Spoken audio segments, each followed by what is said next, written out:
In the quiet early hours of March 28, 2005, a chilling call to 911 would shock a nation. 5-year-old Tia Hearnland, barely old enough to understand the gravity of what had happened, calmly described a nightmare that unfolded before her eyes. Her parents, Julie and Aeneas Hearnland, lay unresponsive in their bedroom, victims of a brutal attack. The voice on the other end of the line was steady but innocent. Tia, unaware of the full weight of her words, explained that there was blood on the floor and a bullet nearby. The dispatcher, struggling to comprehend how such a young child could be in this situation, guided her through the call as authorities rushed to the scene. This is the story of a young girl's bravery, a family's tragic loss, and a justice system that failed to act before it was too late. 911, where's your emergency? Hello. Hello. Is everything okay? My mommy and daddy, Uh-huh. I think there's a bullet on the floor. There's a what? And there's blood coming out of my dad's mouth, and he fell off the bed. He did. Where's Mommy at? I don't know. I think they're dead. What do you mean, sweetheart? I don't know. Okay, your daddy's on the floor. How old are you? I'm 5 years old, and I have a dog in the house. Okay, baby, okay. And Let me get somebody right over to you. Did you go in your mommy and daddy's room? and there's blood. All over the place? Not all over. There's blood on the bed and blood on the floor. Oh, my goodness. And you have your little doggie with you? And 3 cats. Well, and you got some cats, too? 3 cats and 1 dog. Okay. Are you the only one there besides Mommy and Daddy? And I said Mommy and Daddy, and they didn't even answer. Okay. Okay, what I want you to do, honey, I want you to stay on the phone with me. And what made you wake up tonight? I think I heard a gunshot. You heard a gun? Yes, and I see a bullet laying on the floor. I think it's a bullet. Really? Mm-hmm. Who has a gun in the house? I don't see a gun, but I'm scared. Oh, sweetheart, I will not let anything happen to you. Can you send the deputy down? I promise I will. And you're only 5 years old? Mm-hmm. You are so smart for 5 years old. Wow. Are you off of school this week? No, I go to school next year. You do? Oh my gosh, you're not even in kindergarten yet? No. Was there anybody else in the house besides you and Mommy and Daddy tonight? Like an uncle or anything? No, there's no robber in the house. Okay. Well, I didn't think there'd be a robber, sweetheart. Did you have anybody staying over the night with you guys tonight? Mm-mm. Okay. So, and the doors are all locked and everything like that. Where are you in the house? Well, I was in my room sleeping until I heard a noise shot and it woke me up. Oh my goodness. What part of the house are you in at now? I'm in the one, it's yellow, a whole yellow house, a green with it, a little bit of green, and a pink door. Oh my goodness, that sounds really cool. Did you pick out the pink door? No, my mom picked out the colors. Look, I bet you that's beautiful. Does Mommy and Daddy have a car in the driveway? 2 cars. 2 cars? What kind of cars do they have? My mom has a Toyota. What color is that Toyota? Is it dark or gray or silver? It's red. Red? Okay. What kind silver. of car does Daddy have? He has a Jeep. It's black and Okay, white. listen to me. Is your phone the kind of phone you can take with you and walk around? There should be an officer at your front door. I need for you to take your phone with you and walk over to the door and open it for me, okay? And I'm going to stay on the phone with you, okay? Okay. Welcome to the Crime Series. I am glad to have you join us on another video. Kindly subscribe, like, and share. Let me know where you are watching from. Tia Sky Hearnland was born in the year 2000 to Julie Morgan Hearnland and Aeneas Hearnland, a young couple living in New Smyrna Beach, Florida. From the very beginning, she was the heart of their small family, deeply cherished and protected by her parents. They worked hard to provide her with a stable, loving home, filling her early years with warmth, learning, and adventure. Julie and Aeneas had built a life centered around their daughter, ensuring that she had the best possible upbringing. They were the kind of parents who truly valued their time with their child, engaging in playful activities, bedtime stories, and long afternoons at the beach. Tia, even at a young age, was described as bright, curious, and full of life. She had an impressive vocabulary for a child her age and showed signs of being particularly observant, something that would later be evident in her heartbreaking 911 call. Despite being only 5 years old, Tia displayed a level of maturity beyond her years. The nurturing environment her parents had created for her had helped her develop confidence and strong communication skills. She loved animals, especially her black Labrador, Liza, who was her constant companion, and the 3 cats that lived in their home. Her world was simple, filled with the small joys of childhood, playing outside, cuddling with her pets, and feeling safe in the home her parents had built. Her father, Aeneas, was a dedicated, hardworking man who had a deep love for surfing and the ocean. He shared this passion with his daughter, often taking her to the beach and letting her play by the waves. Julie, a devoted mother and an ambitious student, often brought Tia with her to the library while she studied. She wanted her daughter to grow up knowing the importance of education and curiosity. Julie Morgan Hearnland and Aeneas Hearnland were not just parents. They were best friends, adventurers who built a life of love, passion, and dreams together. Their story was one of commitment and shared aspirations. Julie and Aeneas first met in the 1990s, both drawn to the coastal lifestyle that defined much of their personalities. They shared an instant connection, bonding over their mutual love for surfing, the ocean, and adventure. Julie, with her bright personality and strong determination, was a free spirit, always looking forward to new experiences. Aeneas, known for his easygoing yet driven nature, found in Julie a perfect companion, someone who challenged and supported him in equal measure. Their relationship flourished quickly, built on a foundation of trust and shared values. They spent long afternoons catching waves together, feeling the rush of the ocean beneath them, and later watching the sunset on the beach, dreaming of their future. It wasn't long before they knew they wanted to build a life together. The couple decided to settle in New Smyrna Beach, Florida, a place that perfectly suited their love for the ocean and peaceful living. They worked hard to create a stable foundation for themselves. Aeneas, known for his craftsmanship and hardworking nature, pursued a career that provided for their growing family, while Julie continued to chase her academic dreams. In 2000, their lives changed forever when they welcomed their daughter, Tia Sky Hearnland. Becoming parents strengthened their bond even more. Tia became the heart of their world, and they were devoted to giving her the best life possible. Julie, while balancing motherhood, remained passionate about her studies. She enrolled in Daytona Beach Community College, working toward becoming a paralegal. She was determined to help others navigate the complexities of the legal system, believing that everyone deserves proper representation and fairness under the law.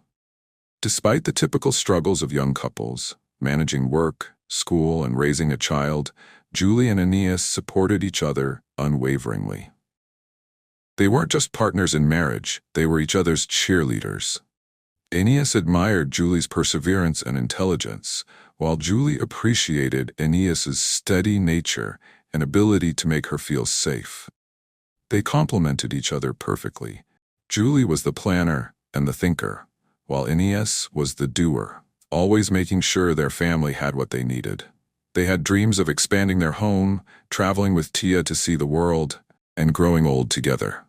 Julie and Aeneas were on the brink of achieving the life they had worked so hard to build. Aeneas had secured a new job, and Julie was set to graduate with honors in May 2005. Their future was bright. But tragically, the dreams they had worked toward were stolen from them in a single night by a stalker, David Edward Josen. If you found this story compelling and appreciate the way we bring real-life cases to you, hit that subscribe button and turn on notifications so you never miss an update. Your support helps us continue to uncover the truth and share these important stories. Like, share, and let us know your thoughts in the comments below. Let's keep the conversation going. David Edward Johnson was a man whose life was defined by poor decisions, paranoia, and a dangerous sense of resentment. At 33 years old, he had already built a reputation in Volusia County, Florida, as someone with a volatile personality and a history of legal troubles. Johnson had a checkered past with law enforcement. While he was not a high-profile criminal, he had been arrested multiple times on drug-related offenses. His most significant arrest occurred in November 2004, when authorities discovered that he was cultivating marijuana and was in possession of steroids.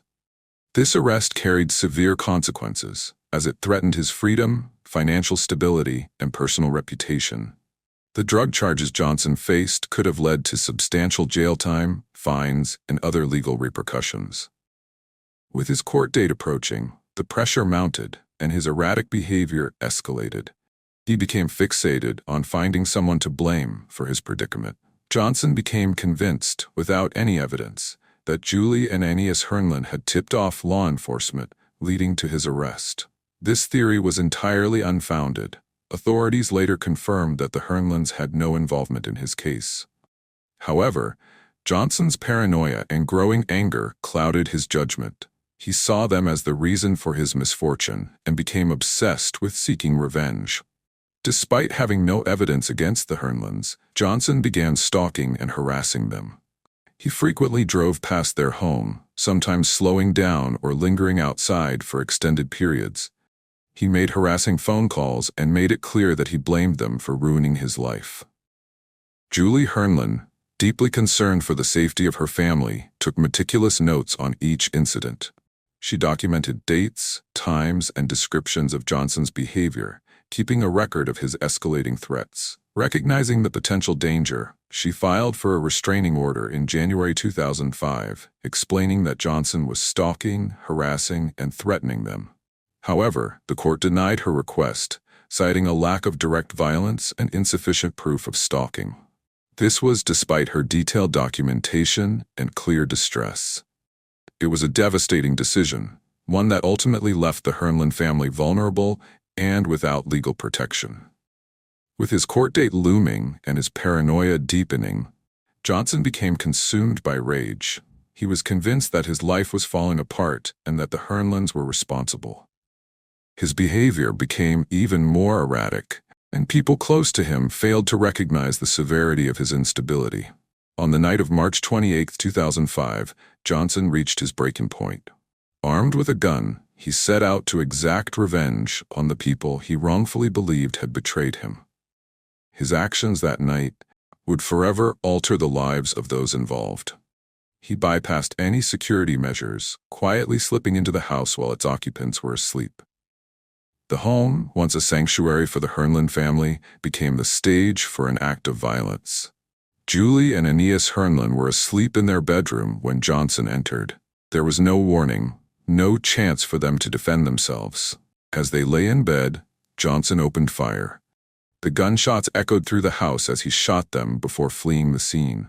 Julie was killed almost instantly, while Aeneas, though critically wounded, clung to life. In the adjacent room, Tia Hearnland lay asleep, undisturbed at first, but the loud sounds jolted her awake. Disoriented and frightened, she got out of bed and made her way toward her parents' bedroom, where she discovered a horrifying sight: her father lying on the floor, pooling around him, and her mother lifeless. Though too young to fully comprehend the horror of what had happened, Tia understood something was terribly wrong. After carrying out the attack, Johnson fled the scene, leaving behind a terrified child and 2 wounded parents.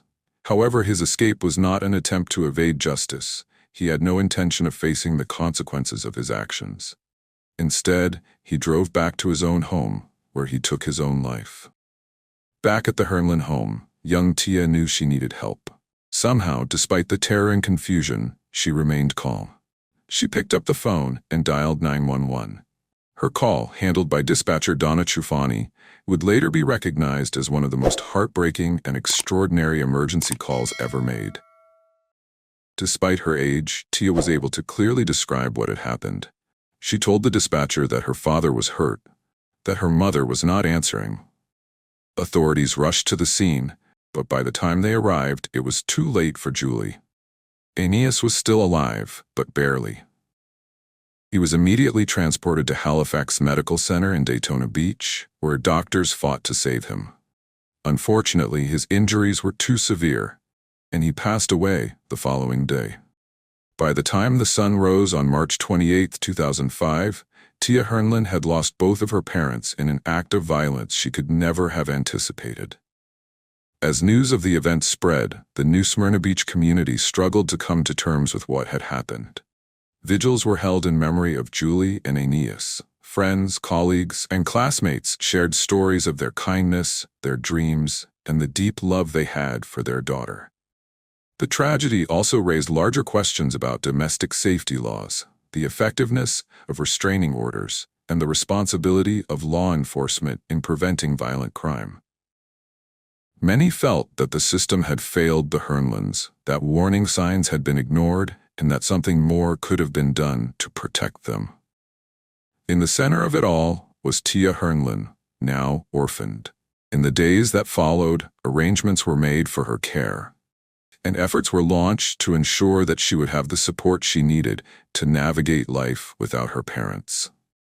The case would go down as one of the most heartbreaking and preventable crimes in the region's history, a stark reminder of the consequences of unchecked threats and overlooked warning signs. The tragic event galvanized the community. Neighbors, friends, and even strangers came together to support Tia. Fundraisers were organized, and trust funds were established to ensure her future well-being and education. The case prompted discussions about the effectiveness of restraining orders and the legal system's role in protecting individuals from potential threats. Many questioned the criteria for granting protective orders and called for reforms to prevent similar tragedies.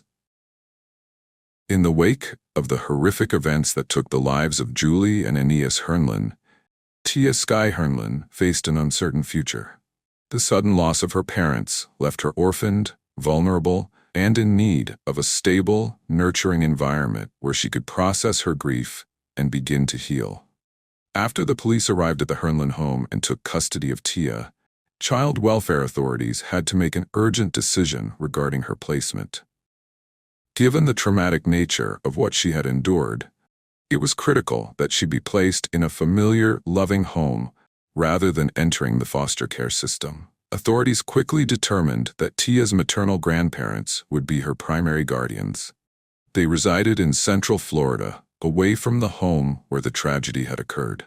This move was seen as the best option to provide Tia with stability, emotional support, and a sense of continuity with her extended family. Moving in with her grandparents meant that Tia was surrounded by people who loved and cared for her, ensuring she had as much normalcy as possible. Given her young age, her guardians faced the challenge of helping her understand and cope with the sudden and violent loss of her parents. Her new guardians took measures to protect her from unnecessary media exposure and public scrutiny. The 911 call had gained national attention, and the details of her parents' deaths were widely covered by news outlets. To shield her from further distress, her family limited her exposure to television and newspapers, and kept her routine as normal as possible to provide comfort and security. Dispatcher Donna Ciufani and the responding officers were lauded for their professionalism and empathy. Donna's ability to keep Tia calm during the 911 call was particularly commendable and highlighted the critical role of dispatchers in emergency situations. Years later, Tia's story serves as a poignant reminder of the potential consequences of unaddressed threats and the importance of proactive legal measures. It underscores the need for communities to support victims and advocate for more robust protective laws. The tragic events that befell the Hearnland family continue to resonate, emphasizing the importance of vigilance, community support, and systemic reforms to ensure the safety and well-being of individuals facing threats.